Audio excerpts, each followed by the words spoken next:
Hello guys, तपाईलाई त थाहा नै होला the masterpiece anime Attack on Titan. त्यो एनिमेको एउटा क्यारेक्टर थियो जसले पुरै एनिमेको फ्यान फलोइङ चोरिसकेको थियो, लिभाई एक्करम्यान। र आज हामी एक्सप्लेन गर्नेछौँ लिभाई एक्करम्यानको वान शट मांगा। एक्चुअली यो मांगा चाहिँ धेरै अगाडि नै आइसकेको थियो, त्यसैले म अहिले गर्दैछु किनकि कन्टेन्ट की कमी।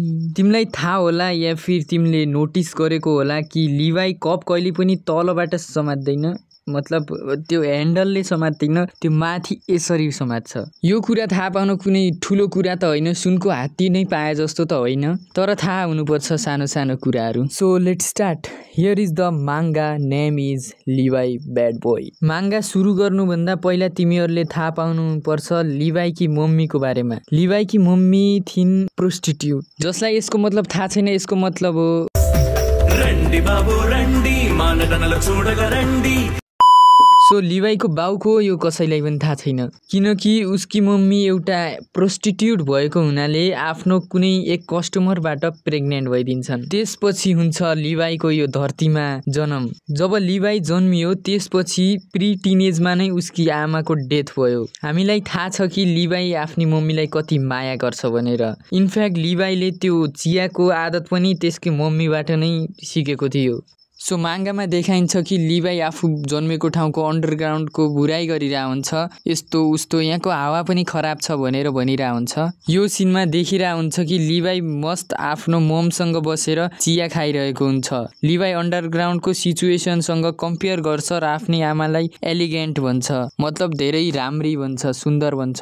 त्यहाँबाट प्यानल सिफ्ट हुन्छ र देखाइएको हुन्छ कि केही मान्छे उसलाई कुटिरहेका हुन्छन्। त्यति बेला लिभाई भन्छ कि मलाई एक यो नै मेमोरी याद छ भनेर, सायद त्यो आफ्नो मम्मीको मेमोरीको बारेमा कुरा गरिरह होला। र लिभाई भनिरह हुन्छ कि म त्यो भुल्न चाहन्न। र एक मान्छे त लिभाईलाई धेरै नराम्रो गरी कुटिरह हुन्छ र त्यसको साथी पटक पटक रोकिरह हुन्छ नआन नआन भनेर, किनकि उसलाई थाहा थियो कि लिभाईको ध्यान केनी राखिरहेछ भनेर। यदि केनीलाई त्यो थाहा भयो भने केनी उनीहरूलाई मारिदिन्छ।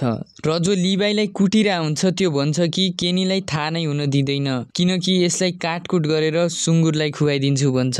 त्यो मान्छे फेरि भन्छ कि यो कसको बच्चा हो मलाई फरक पर्दैन, किनकि यसले मेरो सामान छोएको छ, त्यसैले म यसलाई यही मारिदिन्छु। तर लिभाई तिनीहरूको सामान चोरिरहेको थिएन, ती सामान लिभाईकी मम्मीको थिए, मतलब ती सामान अब लिभाईका थिए। तर यी मान्छे ती सामान त्यसलाई लिभाईलाई दिइरहेका थिएनन्, उल्टा उसलाई अझै हानिरहेका थिए। लिभाई अझै भन्छ कि त्यसका सामान फिर्ता देऊ भनेर, तर ती मान्छेहरू धेरै टर्चर गर्न थाल्छन् उसलाई। र त्यो मान्छे भन्छ कि तँ एउटा चोर होस् र चोरी गर्न आएको होस्। त्यो त ठिकै थियो, तर ती मान्छेहरू लिभाईकी मम्मीलाई पनि गाली दिइरहेका हुन्छन्। यिनीहरू भन्छन् कि एक प्रोस्टिट्युटको छोरोबाट के नै आशा गर्न सकिन्छ र अझ भन्छ जति घटिया आमा त्यति घटिया छोरो। र अर्को मान्छे भन्छ कि जाउँ यसलाई बेचौँ, कि यसलाई त्यही काम गराउँ जो यसकी आमा गर्थी। यो कुरा सुनेर लिभाईलाई यति धेरै रिस उठ्छ कि त्यो मान्छेको जबडा नै टुट्ने गरी हान्छ।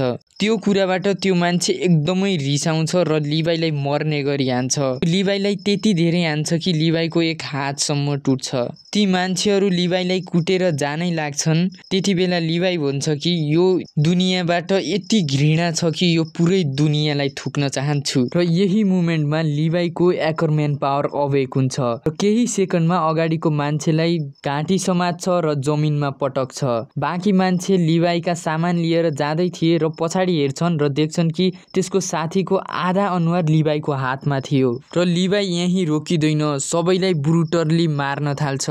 ती मान्छेहरू भन्छन् कि तँलाई जे चाहियो त्यो लैजा, तर हामीलाई छोड्दे। त्यहाँ मध्ये एक मान्छे भन्छ कि तँ केनीको एलिजिबेट सन होस्, र लिभाईलाई केही घन्टा पनि समझमा आउँदैन। र त्यो मान्छे फेरि भन्छ जो अहिले तैँले यो काण्ड गरिस् त्यो कामको सजा मृत्युमार त हो। यस्तो घटिया काम गरिस् कि यसको सजा सिर्फ टुक्रा टुक्रा गरेर किडालाई खुवाइदिन्छन्। त्यो मान्छे भन्छ यदि तँ यो मृत्युको सजाबाट बच्न चाहन्छस् भने मलाई नमार। लिभाई फेरि भन्छ कि कोही पनि विश्वास गर्दैन कि म जस्तो मान्छेले यति धेरै मान्छेलाई यस्तो ब्रुटली मार्न सक्छ। यो भन्नासाथ लिभाई त्यो मान्छेलाई पनि पेलिदिन्छ। भिडियो धेरै लामो भइसकेको छ, त्यसैले बाँकीको चाहिँ नेक्स्ट पार्टमा आउँछ। त्यसको लागि चाहिँ युट्युबमा 20 लाइक र टिकटकमा 500 लाइक कम्प्लिट हुनुपर्छ।